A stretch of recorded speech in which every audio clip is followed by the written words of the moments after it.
Hey guys, Greg Medford, Medford AT, USA, Medford Knife. What's going on? I should have done some tongue twisters before I turned the camera on.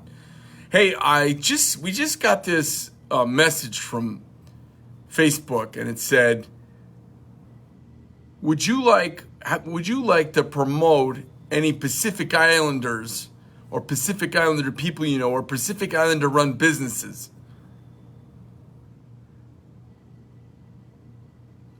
And my social media guy, Billy, and I were like, are you kidding me? Imagine if they said, hey, do you have any black people you'd like to promote? Or if they said, hey, do you know any Jews you'd like to promote? Or if they said, hey, do you have any white people you'd like to promote? Oh, God forbid, right? So, anyway, I thought it was kind of interesting, and I'd like to give a shout out to the guys at MDA Guam, Lee Weber down there, and say hello to the Micronesian Divers Association of the world. Down there in Micronesia, I think that's Pacific Islander or Polynesian, isn't it? It must be. If not, close enough. Or I'm going to be accused of being a racist for this. So my question of the day is this. Does social media make us more racist? I was talking about with a couple guys last night. We were talking about the mob with pitchforks. Now, the mob's been made fun of for a long time and featured prominently in Mary Shelley's Frankenstein.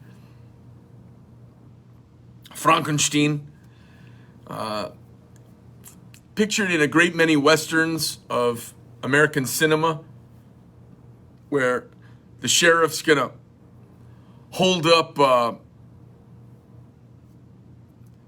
the crowd from hanging some bad guy in the jail because he wants him to get fair treatment under the law. It's been a cornerstone of America and our ethos that people are treated equal before the law. And what the law wasn't ready for is everybody in on it. The law wasn't really ready for everybody hearing about it in real time. You got to remember, it took a couple months to get a message over to Europe, a couple months to get it back in the day when the Constitution was written. So everybody's really in on everything now, and I don't think it's good. I'm not an elitist, but there's a reason you always say, well, the jury's out, let's wait for the jury to decide. Because the jury hears all the information that there is that's legal to hear. Everything else is speculation, or as I call it, reculation. So the press now speculates on legal proceedings with no information. They completely speculate and whoop up the crowd. The press basically is standing outside of Frankenstein's castle, yelling at everyone to run up there with a pitchfork. I don't know how many of you saw Highlander, but when they first find out Connor McLeod, he gets back from his first battle and he's been stabbed. And he's standing around and he says, you all know me. I grew up with you. I did this with you when you were a kid, and I know you, and I did this. And this crazy redheaded gal goes, hang him, stone him. She wants him killed. She is the press. The press is just whooping it up. The math does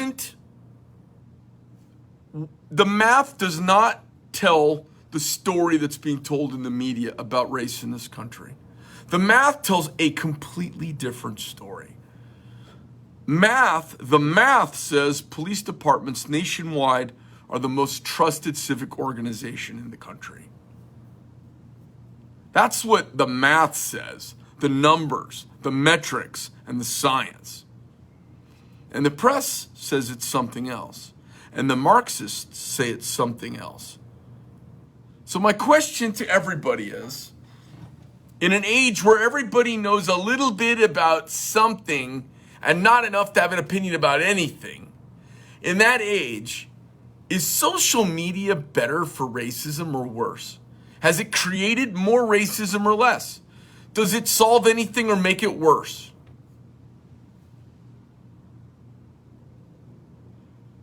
What happens when Facebook asks me to promote people of a certain race? Is that right? Just depends which race you are and who's butthurt this week in the news. But it seems to me it's the exact opposite of everything we stand for as Americans.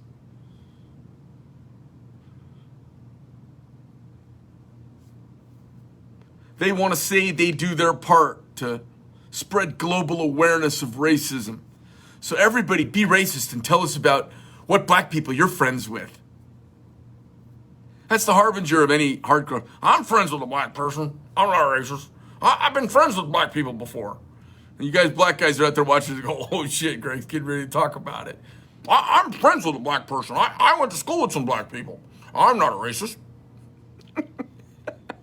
I mean, how fucking thinly awful is that?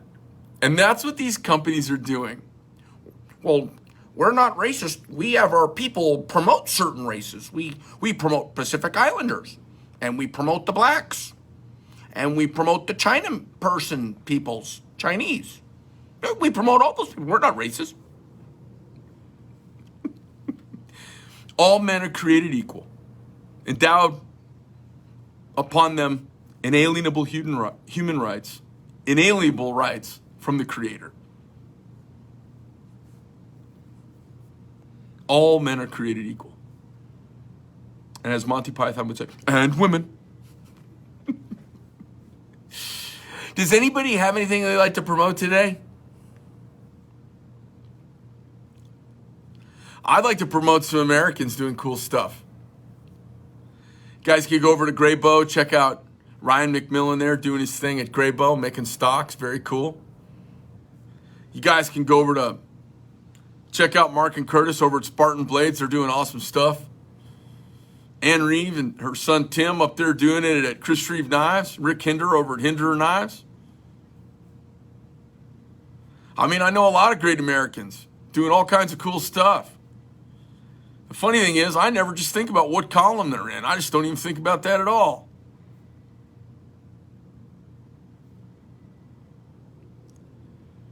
So that's the question, everybody. If you could answer in the comments, I'd really appreciate it. What do you think?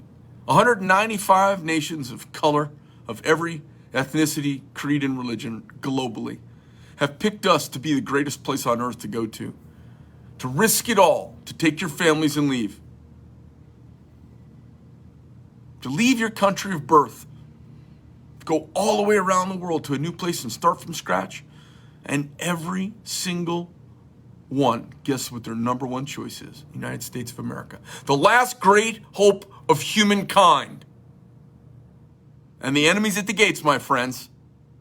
And we're talking right now. We're standing on the ramparts having a discussion. The enemy is at the gates. The enemy's inside. Facebook was irrelevant 18 months ago. Apple haven't done anything interesting since the real guy died. Microsoft, dead in the water till they went to monthly subscriptions. Now they got us all doubling up on offices so we can all work from home on our new office computer. Amazon, a behemoth. And how do you compete with brick and mortars? You hijack an issue and shut them all down. That's what you do. You support the shutting down of COVID so you can buy everything safely. YouTube.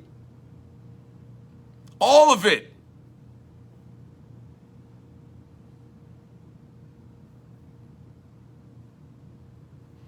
Whether you like Donald Trump or didn't like Donald Trump, the idea of a president being spied on and being persecuted by the press should be something that scares everybody. It should scare you liberals the most. The only reason you aren't all caterwauling and sideways right now is because the cheat, the rub, and the ripoff happened in your favor. You can measure a man by how he wins. And you can measure a man by how he loses. You know, they lost the election when Trump got elected, and the measure of them, they're weak, feeble-minded crybabies. You measure how they win, they act like they've got a mandate. They barely won at all. Half the country still doesn't believe it because it kind of smells fishy. And they're acting like they have a mandate to change the entire fabric of our society. Guess what happens, all you hardworking Americans? When the government prints $6 trillion that's non-securitized and connected to nothing, guess what happens to the value of your money? It goes down. They can't win on the weight of their ideas. They can't win on the weight of their logic. They can't win on the weight of their successes because they're abysmally awful and failures at all of them.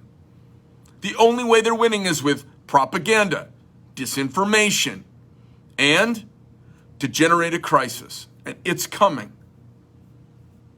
What happens, and it's coming very quickly, when our debt service, that's the interest we pay as a country to the debt that the world holds on our country. What happens when the interest payment on the debt is greater than the revenue of the federal government? What happens then? Let me tell you what happens then. People won't be talking about transgender identification. They won't talking about mail-in voting. They'll be talking about real things. When a country can't afford its debt or all of its resources are required to service its debt, Germany, 1933 happens. Extreme shit to dig from out of the hole. You remember how that worked out? They needed breathing room. Poland, Czechoslovakia. And it was Austria, France. I mean, are you guys shitting me? Is anybody else? We've done this before. The Treaty of Versailles set up an inflationary cycle that was inescapable, and it collapsed the German economy. What happens when hardworking people who've done it right, everything falls apart around them? They get real unreasonable and they do irrational things and they'll act kind of crazy. Americans are crazy with too much money. Can you imagine them with no money? Most of these sumbitches haven't had to figure out how to live on a thing of ramen. Thank God, right? Well, it's coming. All right, that's my chat for the day. I'd like to hear your shout out about which do you think is the worst social media? Which do you think is the worst? Is it Facebook? Is it Instagram? Is it YouTube? I know Amazon's not a social media, but it's an omnipresent. It is a monopoly. Twitter, which I find irrelevant. I never read Twitter. I never watched Twitter. I never had Twitter. But I liked hearing what Trump said on Twitter. Google, Microsoft. Google, Microsoft, and Apple. I don't know. Tell me what you think, folks. I'd like to hear what you say. Facebook is a close second. They're one and the same. Twitter, I'm hearing Twitter.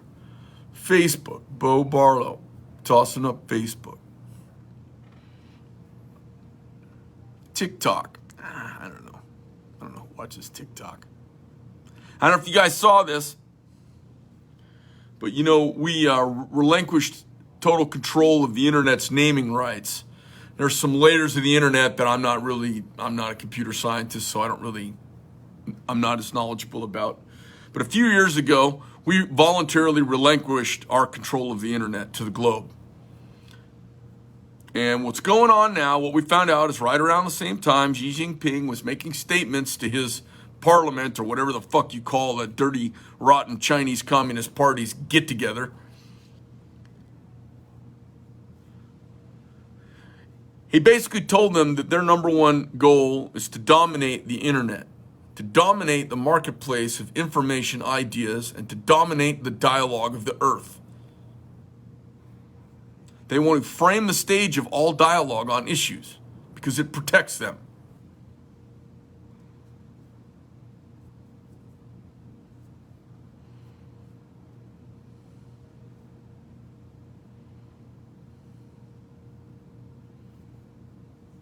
right about the time, let me say that again, right about the time we're relinquishing control because we're just bad. We have such bad intentions. We're bad. We're a bad, racist, inherently systemically racist people with bad intentions. We're bad, imperialist, bad people.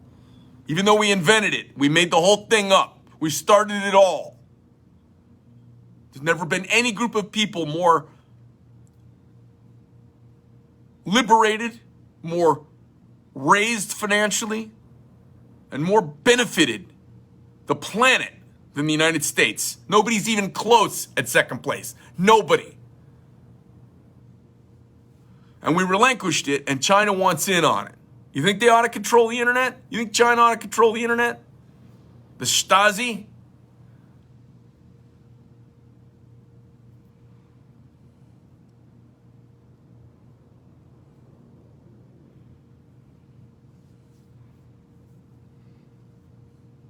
Well, keep it up. I love hearing the posts.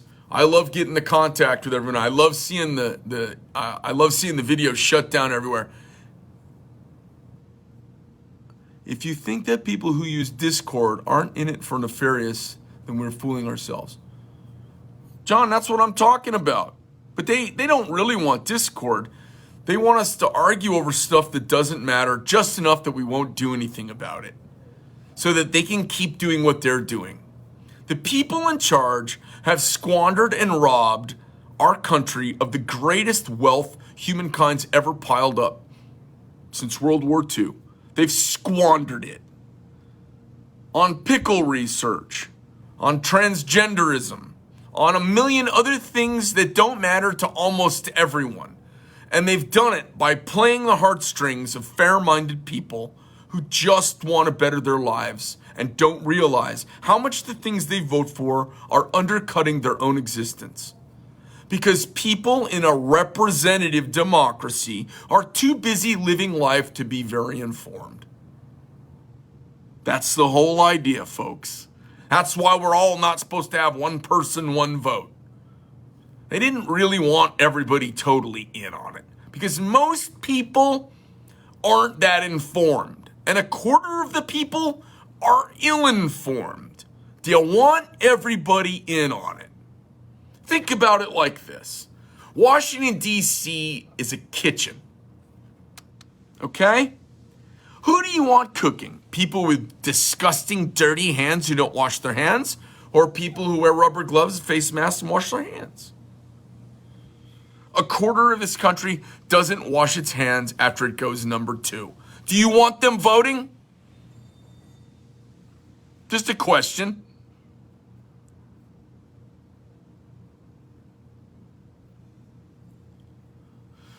China didn't steal our country. They did it fair and squared. You know what they did? They bought it. They bought it from complicit sons of bitchin' scumbags in Washington who sold it all.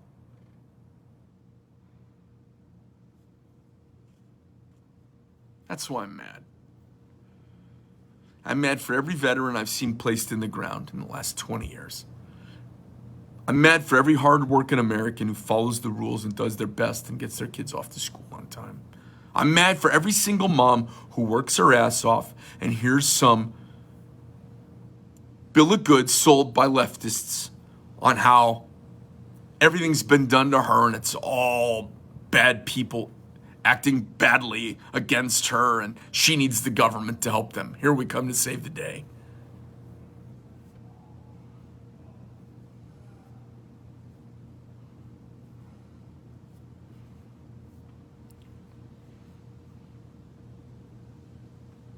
You know what the best thing we can do is? Keep calling these guys out, make them block you and kick them off their social media pages for saying the truth. And say it harsh for all to hear. Stand up on the tallest rock, the tallest bench, the tallest hill, the tallest building, and yell at the top of your lungs. These sons of bitches sold our country to China. They sold China's influence into every layer of our society. And the Chinese game of Go, we haven't even started.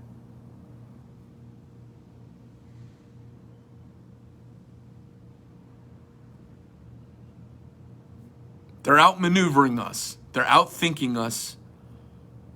And they've got something that we don't have. They're hungry. You know, look out for a basketball team that's hungry. Look out for a young football team that's hungry. Hungry for the win. They'll get it done.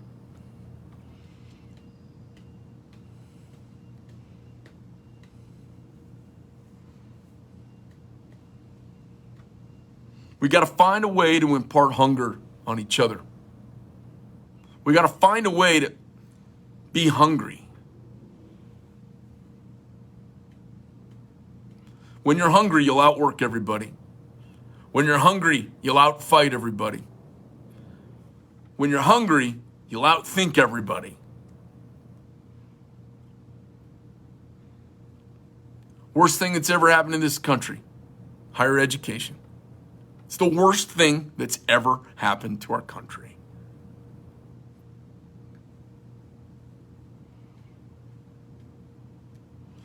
Your kids, if you're conservative like mine are, they gotta hide. They can't let anybody know. They don't want their friends to know. They'll be ostracized. My kids will be ostracized. They're thoughtful. They can argue points for and against abortion, the death penalty, borders, labor rights, wages, taxation, representation. My 12-year-old and my 15-year-old can have nuanced arguments about it. Their friends who smoke pot, no big deal, but they're youngsters. They may be waiting a little older. They're already smoking pot in junior high, freshman year of high school. They've gone from being straight A students to being mediocre B's and C's. They're hanging out with people all identifying. My daughter tells me 3 in 5 people are identifying it as some other gender in her high school. Now, maybe that's an exaggerated number. Maybe it's 1 in 5. 1 in 5? 1 in 5 people are transgender? Bullshit. I meet these kids and I ask them questions. They can't answer anything. They've got no arguments. They don't know anything. Their heads are short on ideas and long on opinions. They haven't been around long enough to amount to a beer fart in a windstorm. I got boots 3 times as old as half the kids. You know? They all think socialism is a great thing, communism is the best thing, that all things gay is good.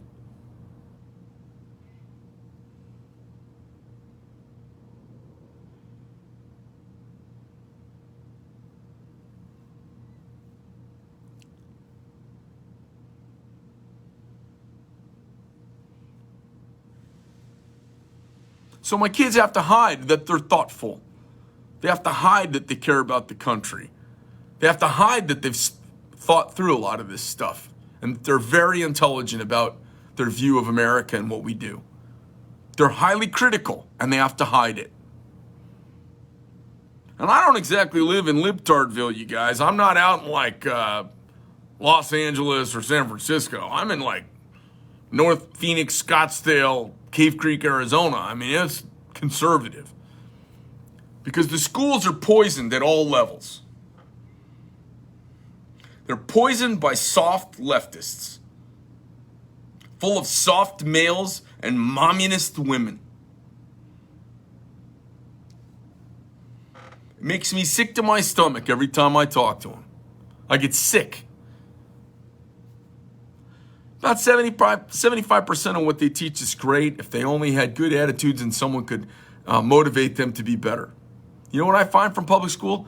Just mediocre as it gets. And I live in an affluent area and go to an affluent public school. Just awful.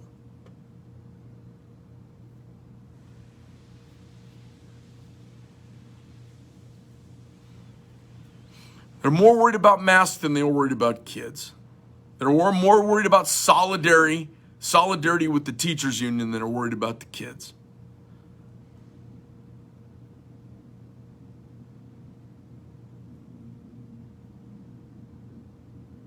Back of my truck looks like a lunatic drives it. Everybody have the good fight, have the conversations. You patriots that are out there, whether you're a veteran or not a veteran, you have to pick up the arms of your ideas. We have to arm ourselves with information so that the war of ideas can take place. And we have to peel back and shine light, peel back the darkness, shine light on the truth, and talk to everybody. I advise you, if you're very religious, pump the brakes on the Jesus. They will immediately marginalize you, and your arguments will have zero weight or gravity with them. If you come at it agnostically with good sociological, good logical, good psychological, and good actual metrics and argument, you will win eventually. But we can't roll over, we can't clam up, and we can't just hand them the bully pulpit and the microphone. We have to crush them back. We have to fight them back. We can't just walk away and say the game's not fair, I'm not going to play. We have to play. So get in everybody's grill, talk about politics all the time, make them squirm, make them uncomfortable. It's okay to not invited to everything. Make them, you should be so into it. People are like, do we want them to come over? They always talk politics. Fine. I'm okay with that. You should be too. Make them think about it. What are they so scared of? What are they so scared of? What are we so scared of? Guys are like, Greg, you shouldn't say this. You're going to ruin your business. It's not ruining my business. Oh, you shouldn't say this. I'm never going to buy from you again. Fuck off. I'm not a whore. I don't need every trick. And I don't need you to agree with me. Guys get really mad. I go, have an argument. Let's have an argument. Call me up. I'm happy to have an argument with you. Better yet, let's argue online.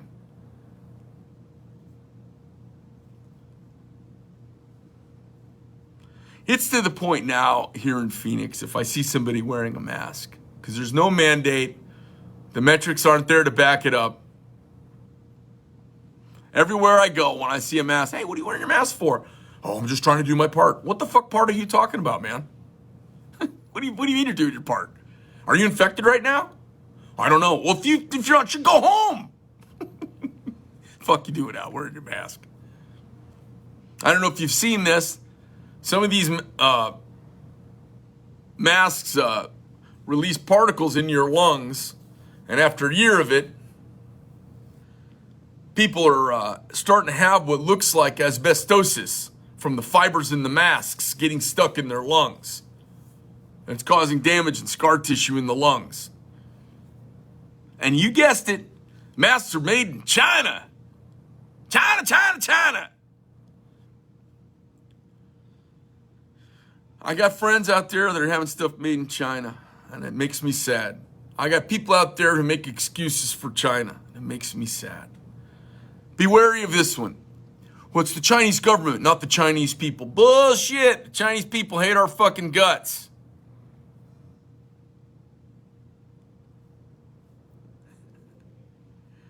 They're over there making aircraft carriers as fast as they can glue them together.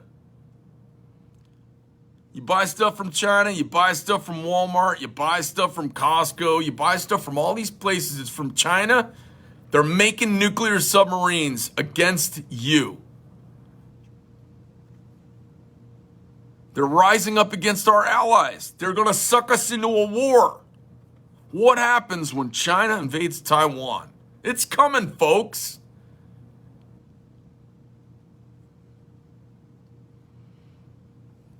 So with the exception of Rachel here, who I think is the only female watching this, too many women voted left.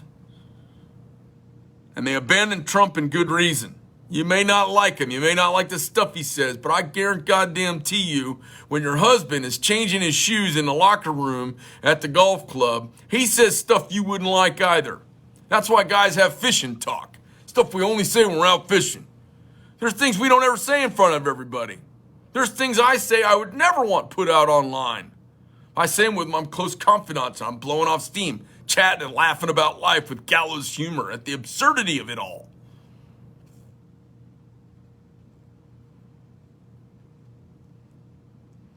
And someone's recording it and going to play it back, and then I get held accountable? I'm having a side chat with somebody like, oh man, that's crazy. That's what happened to Trump. They just painted him as evil, racist, raper. They called him every name in the book.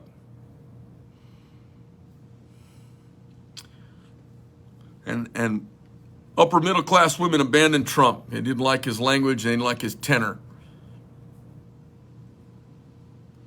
He built the greatest economy we'd ever seen, which leads to more largesse and the ability to do new things for everybody. And he projected strength in all corners. You had Iran shaking in their boots. You had North Korea quieted the fuck down. What's going on right now? Within a couple months of him being out of office, China signs a mutual agreement with Iran to give them nuclear capabilities. I mean, do you think that would have happened under Trump? Do you think that would have happened? We have an international embargo against Iran right now to stop them from getting nuclear weapons, and China just made a deal to give them nuclear weapons. Why isn't that in the news? China's giving nuclear energy, nuclear power, nuclear weapons, plutonium, the ability to process plutonium so they can make weapons-grade nuclear material. Does anybody care? That's all happening on Biden's watch. They're like, oh, there's no more adults in the building. Go ahead and let's do whatever we want. Fuck it. You don't see any of that, do you? North Korea is rattling their sabers again. I mean, the game is afoot. Because we've got a cunt as president. A cunt as vice president.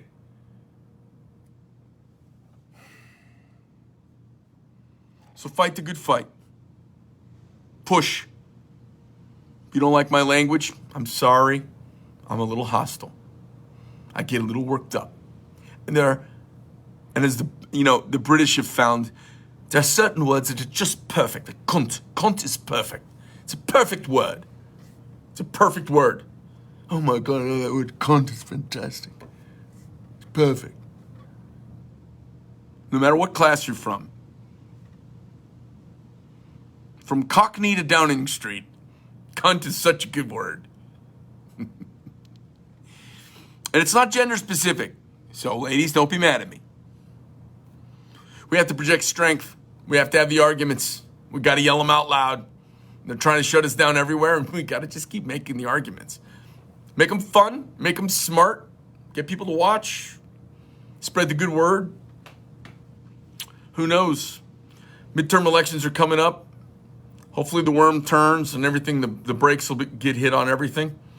And then 2024, it's coming fast. It'll be interesting to see what kind of madness begins. Greg Medford Knife, MKT USA. Enjoy your... Is today Monday? Jesus. Enjoy your Monday, you maniacs.